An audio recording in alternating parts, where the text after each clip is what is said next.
de esta terna de personajes, un hombre y dos mujeres, que ya se ha confirmado en dictamen que reúnen los requisitos constitucionales para ocupar el cargo de ministro o ministra de la Suprema Corte de Justicia de la Nación, que son elegibles para cubrir la vacante generada por la conclusión del cargo del ministro José Fernando Franco González Salas. ¿Cómo ven esta terna? A mí en lo particular, yo no conozco mucho de las señoras, pero sí a don Bernardo Batis, y creo que con una gran congruencia hace unos días se expresa en comparecencia Bernardo Batis que el presidente Andrés Manuel López Obrador ha sido el mejor presidente de los últimos 60, 70 años. ¿Qué piensas de esta terna? ¿Qué piensas de estas posibilidades? Por cierto, a Bernardo Batis lo único que le han criticado es su edad, porque de aquí a que termine su encargo, pues va a tener como 100 años, pues de ese nivel. Ricardo Sevilla.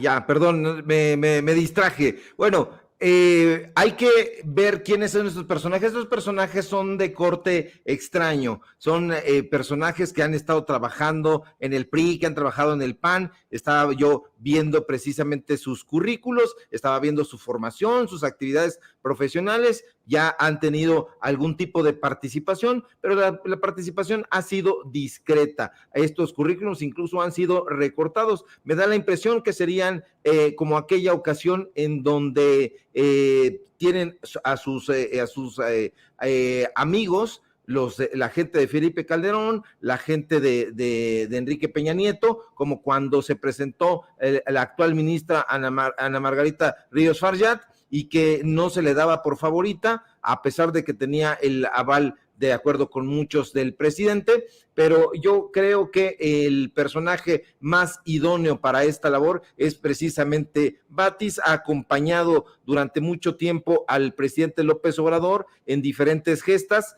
Yo creo que también sería importante que él llegara, porque incluso los ministros que están ahí colocados, que se podría pensar que son afables por lo menos, o por decirlo menos, con la Cuarta Transformación, no están trabajando de la manera rápida y precisa que uno hubiera pensado que iban a hacer. El propio Pleno y las salas están ahí un poquito aletargados. Yo creo que la visión de la Corte se ha visto empañada.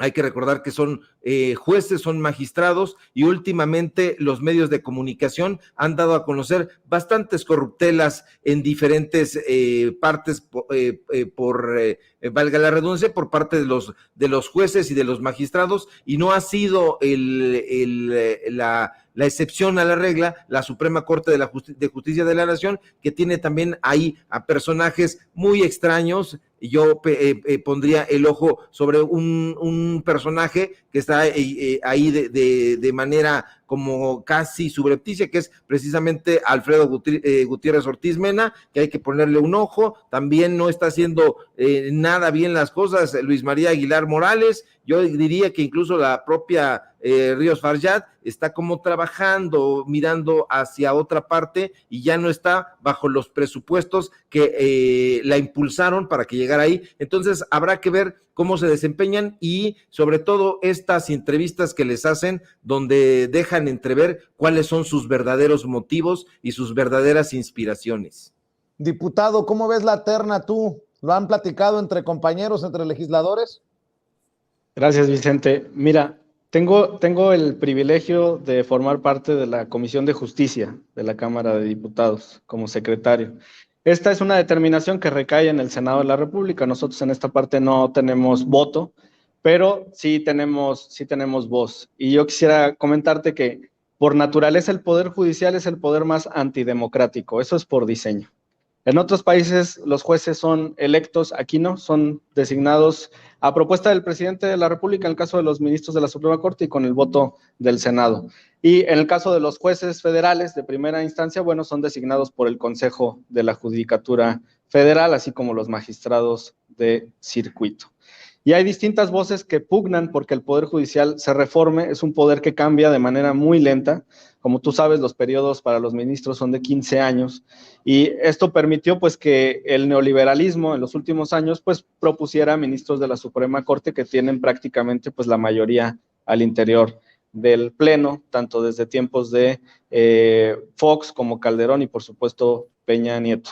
Hay una fuerza liberal y progresista dentro de la Corte y me parece que esta fuerza se podría ver fortalecida si es que, y aquí en esta parte coincido con Ricardo, si es que Bernardo Batis llega a la Suprema Corte, me parece que sería una culminación de la carrera de un jurista que ha hecho un extraordinario trabajo como procurador general cuando acompañó a Andrés Manuel López Obrador, el presidente de la República, cuando fue jefe de gobierno, que ha sido legislador en distintas décadas, en los 70s, en los 80s, en los 90s, por supuesto, y que me parece que tiene toda la experiencia y la trayectoria para poder desempeñar un gran papel y que sería por su perfil un contrapeso a los conservadores al interior de la Suprema Corte.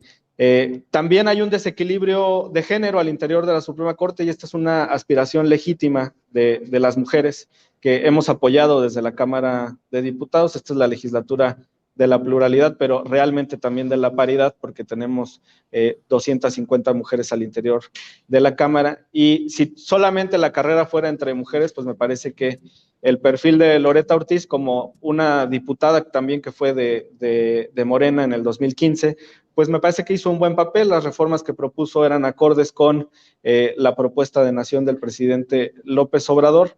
Solamente en el caso de que la carrera estuviera entre mujeres, yo creo que podría ser la mejor opción, y si no, como lo comenté, pues el exfiscal y consejero de la Judicatura, Bernardo Batis. ¿Cómo ves, Manuel Pedrero?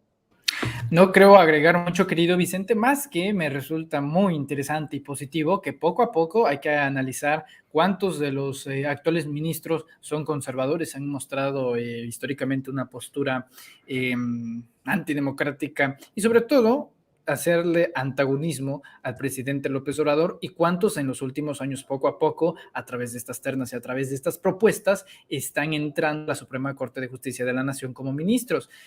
Obviamente el más representativo, que a pesar de que últimamente se han tenido ciertas discrepancias y diferencias entre lo que dice el presidente López Obrador y lo que él dice en su papel de ministro presidente, y obviamente me refiero a Arturo Saldívar, que es algo positivo. A ver, para algo existe el principio de la separación de poderes y eso está muy bien, pero en este aspecto, viendo la putrefacción en el Poder Judicial, yo creo que es bastante positivo la terna, independientemente de quién quede, si es Bernardo Batis o las compañeras, me parece una muy buena decisión por parte del presidente López Obrador. Nada más hay que ver los vínculos entre quiénes son los familiares de quién, quiénes apoyaron a Andrés Manuel López Obrador en términos legales y jurídicos en el proceso del desafuero, porque ahí son las historias que poco a poco se van uno metiendo y descubre, oh, entonces este sí tiene una trayectoria y sí tiene una visión totalmente distinta a la que protege a los conservadores y sobre todo al régimen de corrupción anterior. Me parece positivo, así que yo veo muy optimista este cambio y sobre todo para que ya se empiece a equilibrar